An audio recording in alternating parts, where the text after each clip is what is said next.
Assalamualaikum warahmatullahi wabarakatuh. Perkenalkan kami dari kelompok 3. Hari ini akan membahas tentang materi kepemimpinan efektif.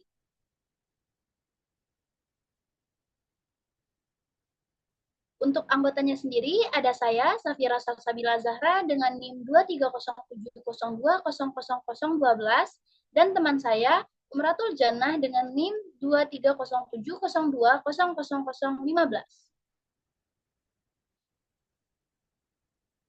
Nah, untuk pembahasan selanjutnya akan dibacakan oleh teman saya, Umratul Jannah. Baik, terima kasih Safira. Selanjutnya di sini ada outline. Di sini kami akan membahas mengenai definisi dari kepemimpinan efektif, model kepemimpinan efektif, ciri-ciri pemimpin efektif, dan kompetensi pemimpin efektif.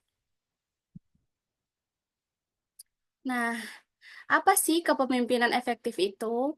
Jadi, kepemimpinan efektif adalah kemampuan seseorang pemimpin untuk mengarahkan, memotivasi, dan mempengaruhi individu atau tim menuju pencapaian tujuan organisasi dengan cara yang positif dan produktif. Nah, di sini ada beberapa pendapat menurut para ahli. Yang pertama, menurut John C. Maxwell, menekankan bahwa kepemimpinan adalah pengaruh di mana pemimpin yang efektif mampu mempengaruhi orang lain untuk mencapai tujuan bersama. Yang kedua, menurut Peter Drucker pada tahun 1966, berpendapat bahwa kepemimpinan yang efektif adalah kemampuan untuk memotivasi dan mengarahkan orang lain serta menciptakan lingkungan kerja yang produktif.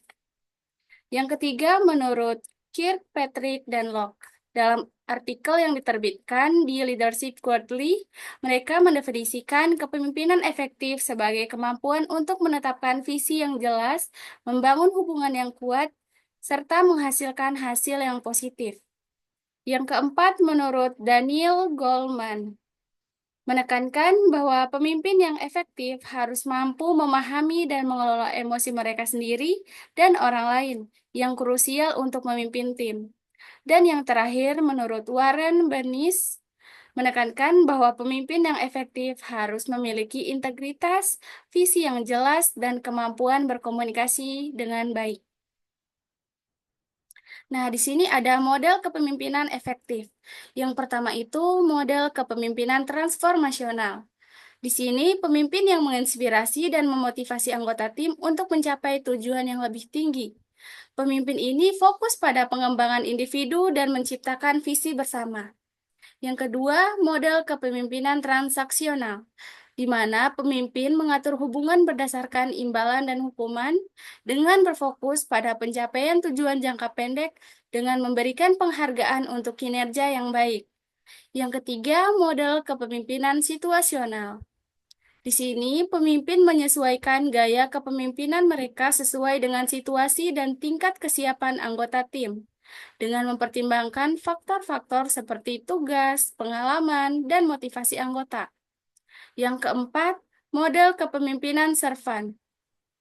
Di sini, pemimpin berfokus pada melayani tim dan mendukung kebutuhan mereka. Mereka percaya bahwa dengan membantu anggota tim, organisasi akan berkembang. Yang kelima, model kepemimpinan partisipatif atau demokratis. Pada model ini, pemimpin melibatkan anggota tim dalam pengambilan keputusan dengan menciptakan rasa kepemilikan dan keterlibatan yang lebih besar. Yang keenam, model kepemimpinan karismatik. Pemimpin yang memiliki daya tarik pribadi dan mampu mempengaruhi orang lain melalui pesona dan kepribadian mereka, seringkali menciptakan loyalitas yang tinggi dari anggota tim. Dan yang terakhir, model kepemimpinan berbasis nilai, di mana pemimpin mengedepankan nilai-nilai tertentu, misalnya seperti kejujuran, keberagaman, atau keberlanjutan, sebagai panduan dalam pengambilan keputusan, membangun budaya organisasi yang kuat berdasarkan nilai-nilai tersebut. Selanjutnya akan dibahas oleh rekan saya, Safira Salsabila. Baiklah, terima kasih Ana. Saya akan membahas tentang ciri-ciri pemimpin efektif. Yang pertama, memiliki visi yang jelas dan mampu menyampaikan dengan baik kepada tim. Lalu yang kedua, kemampuan berkomunikasinya termasuk mendengarkan dan dengan aktif. Yang ketiga, dapat menginspirasi dan memotivasi orang lain untuk mencapai tujuan bersama. Yang keempat, kemampuan untuk membuat keputusan yang bijak dan strategis. Lalu yang kelima, memiliki nilai-nilai etika yang kuat dan dapat dipercaya.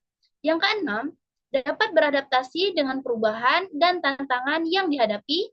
Lalu yang ketujuh, memiliki orientasi untuk mencapai hasil dan dapat mengevaluasi kinerja.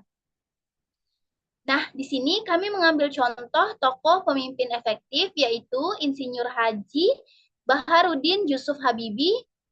Beliau ini adalah seorang pemimpin yang visioner dan inovatif. Beliau berhasil membawa Indonesia ke arah reformasi dan demokratisasi setelah Orde Baru. Kebijakan-kebijakan yang beliau lakukan dalam mengembangkan teknologi dan pendidikan juga menunjukkan kemampuan kepemimpinan yang efektif dalam membangun fondasi untuk masa depan bangsanya. Boleh di next? Nah, untuk kompetensi pemimpin efektif sendiri, kami melansir dari Kozes dan Berry 2003. Yang pertama itu ada model The Way, yang artinya jika ingin mendapatkan komitmen dan mencapai standar yang tinggi, pemimpin itu harus menjadi model atau contoh dalam berperilaku bagi yang lain atau bagi anggotanya. Nah, yang kedua itu ada Inspire a Shared Vision, yang artinya pemimpin itu harus memiliki hasrat untuk membuat sesuatu terjadi, merubah cara berpikir, serta menciptakan sesuatu yang berbeda dari sebelumnya. Nah, yang ketiga, ada challenge the process. Artinya, pemimpin itu adalah pioner, yaitu seorang yang ingin keluar dari ketidaktahuan. Mereka ini mencari peluang untuk inovasi, berkembang, dan bertumbuh. Selanjutnya yang keempat itu ada enable other to act, yang artinya orang lain mau memberikan kontribusi bukan hanya karena terpaksa, tapi karena adanya kolaborasi yang berdasar atas saling percaya. Nah, yang kelima itu ada encourage the heart, yang artinya seorang pemimpin itu mampu membesarkan hati para pengikutnya atau para anggotanya untuk terus berjuang dan tidak mudah menyerah.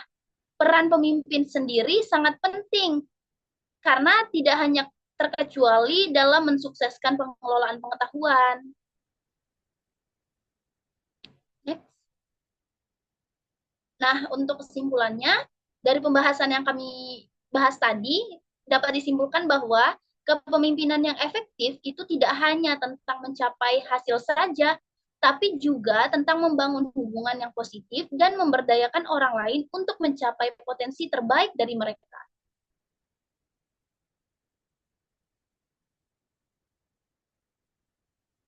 Nah, ini adalah referensi yang kami gunakan untuk materi kami.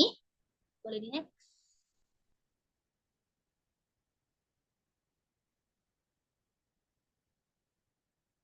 Terima kasih.